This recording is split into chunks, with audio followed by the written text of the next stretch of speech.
ആലപ്പുഴ കളർകോട് വാഹനാപകടത്തെ തുടർന്ന് വ്യാഴാഴ്ച അന്തരിച്ച മെഡിക്കൽ വിദ്യാർത്ഥി ആൽവിന്റെ ഓർമ്മകളിൽ സഹപാഠികളും സുഹൃത്തുക്കളും.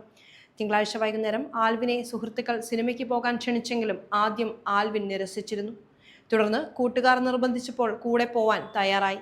ഇറങ്ങുന്നതിന് തൊട്ടു മുൻപാണ് അമ്മ ബീനയെ ഫോണിൽ വിളിച്ച് ആൽവിൻ അനുവാദം വാങ്ങിയത്. പഠനത്തോടൊപ്പം തന്നെ ഫുട്ബോളിനെയും ചിത്രരചനയെയും ആൽവിൻ ഏറെ ഇഷ്ടപ്പെട്ടിരുന്നു. സെന്റ് അലോഷ്യസ് സ്കൂളിലായിരുന്നു പഠനം.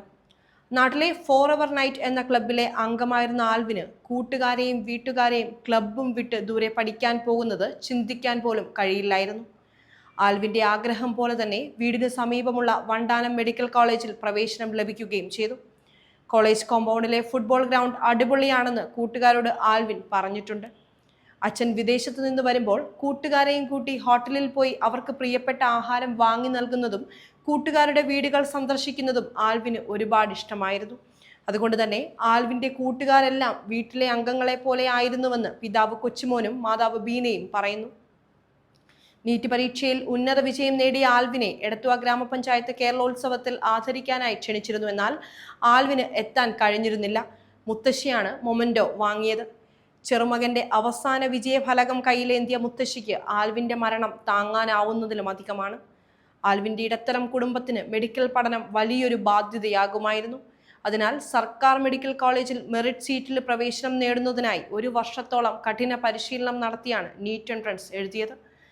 തിങ്കളാഴ്ച വൈകുന്നേരം ആൽവിനെ സുഹൃത്തുക്കൾ സിനിമയ്ക്ക് പോകാൻ ക്ഷണിച്ചെങ്കിലും ആദ്യം ആൽവിൻ നിരസിക്കുകയായിരുന്നു.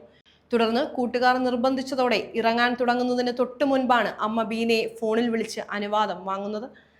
ആൽവിന്റെ പോസ്റ്റ്മോർട്ടത്തിന് ശേഷം വെള്ളിയാഴ്ച വണ്ടാനം മെഡിക്കൽ കോളേജിൽ പൊതുദർശനം. തുടർന്ന് മൃതദേഹം ജന്മനാടായ എടത്തുവായിൽ എത്തിക്കും. ഇവിടെ പൊതുദർശനത്തിന് ശേഷം സ്വകാര്യ ആശുപത്രി മോർച്ചറിയിൽ സൂക്ഷിക്കും.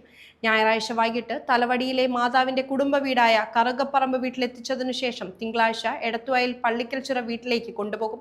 തുടർന്ന് ഉച്ചയ്ക്ക് ശേഷം സെയിന്റ് ജോർജ് ഫെറോന പള്ളി സെമിത്തേരിയിലാണ് സംസ്കാരം. അതേസമയം അന്ന് അപകടം നേരിൽ കണ്ടിട്ടും തിരിച്ചറിയാതെ പോയ കാര്യം ഓർത്തെടുക്കുകയാണ് അശ്വിത്. ആലപ്പുഴ ഗവൺമെന്റ് മെഡിക്കൽ കോളേജിലെ 1ാം വർഷ MBBS വിദ്യാർത്ഥിയും കോഴിക്കോട് സ്വദേശിയുമാണ് അശ്വിത്. കൺമുന്നിൽ അവർ രക്തത്തിൽ കുളിച്ചു കിടന്നു. ഞാൻ തിരിച്ചറിഞ്ഞില്ലല്ലോ. ദുരന്തത്തിന്റെ ആഘാതത്തിൽ വാക്കുകളിടറി അവൻ പറഞ്ഞു. കൂട്ടുകാർ മരണത്തിലേക്ക് സഞ്ചരിച്ച രാത്രിയിൽ അവർക്കു പിന്നിൽ ബൈക്കിൽ അശ്വിത്തും ഉണ്ടായിരുന്നു. തിയേറ്ററിലേക്കുള്ള യാത്രക്കിടെ ഒരു വാഹനം അപകടത്തിൽപ്പെട്ടു തകർന്നു കിടക്കുന്നത് കണ്ടു. ബൈക്ക് നിർത്തി ഇറങ്ങി നോക്കി. ചോരയിൽ കുളിച്ചു കിടക്കുന്ന 2 പേരെ ഒരു നോക്ക് കണ്ടു. പക്ഷേ സഹപാഠികളാണെന്ന് തിരിച്ചറിയാനായില്ല. അനാട്ടമിയുടെ സ്പോട്ടിംഗ് ടെസ്റ്റ് കഴിഞ്ഞതിനാൽ ഹോസ്റ്റലിലെ എല്ലാവരും ചേർന്ന് സിനിമയ്ക്ക് പോകാൻ തീരുമാനിച്ചു. താൻ പുറത്ത് പേയിങ് ഗസ്റ്റായി താമസിക്കുകയാണ്. തന്നെ വിളിച്ചു. രാത്രി അവർ കാറിൽ വരുമ്പോൾ ഞാൻ ഫോൺ ചെയ്യുകയായിരുന്നു. വണ്ടി നിറയെ ആളായതിനാൽ ഞാൻ പിറകെ ബൈക്കിൽ വരാമെന്ന് പറഞ്ഞു.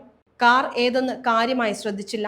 ആ വണ്ടിയിൽ കയറാനൊരുങ്ങിയ ദേവാനന്ദ് എന്ന സുഹൃത്തിനെ എൻ്റെ കൂടെ ബൈക്കിൽ കൂട്ടി. 8:45 മെഡിക്കൽ കോളേജ് ഹോസ്റ്റലിൽ നിന്ന് പുറപ്പെട്ടത്. 9:30 ഷോ. കളർകോട് എത്തിയപ്പോൾ ഒരു കാർ ബസ്സിലിടിച്ച് കിടക്കുന്നത് കണ്ടു. ഇറങ്ങി നോക്കിയപ്പോൾ 2 പേരെയും കണ്ടു. പക്ഷേ ആളെ മനസ്സിലായില്ല. അപ്പോഴേക്കും ആംബുലൻസ് എത്തി. ഞങ്ങൾ നേരെ തിയേറ്ററിലേക്ക് പോയി. കൂട്ടുകാർ എത്താതായപ്പോൾ സംശയമായി. ഫോണിൽ വിളിച്ചെങ്കിലും കിട്ടിയില്ല. ഉടൻ അപകട സ്ഥലത്തെത്തി. എല്ലാവരെയും മെഡിക്കൽ കോളേജ് ആശുപത്രിയിലേക്ക് കൊണ്ടുപോയി എന്നറിഞ്ഞു. അത്യാഹിത വിഭാഗത്തിലെത്തിയപ്പോഴാണ് അപകടത്തിൽപ്പെട്ടത് അവർ തന്നെയാണെന്ന് മനസ്സിലായത്. ക്ലാസ് തുടങ്ങിയിട്ട് 1.5 മാസമേ ആയിട്ടുള്ളൂ. പലരെയും പരിചയപ്പെട്ടു വരുന്നതേയുള്ളൂ. മുഹമ്മദ് ഇബ്രാഹിമിന്റെയും ആൽവിൻ ഷാജിയുടെയും മൃതദേഹങ്ങളാണ് അപകട സ്ഥലത്ത് കണ്ടതെന്ന് പിന്നീടാണ് മനസ്സിലായത്. 20 ദിവസം മുൻപ് ക്ലാസ്സിലെത്തിയ ലക്ഷദ്വീപ് സ്വദേശി മുഹമ്മദ് ഇബ്രാഹിമിനെ അടുത്ത് പരിചയമുണ്ടായിരുന്നില്ല. ആൽവിന്റെ മുഖമാകട്ടെ തിരിച്ചറിയാൻ വയ്യാത്ത നിലയിലുമായിരുന്നു. അശ്വിത് പറഞ്ഞു.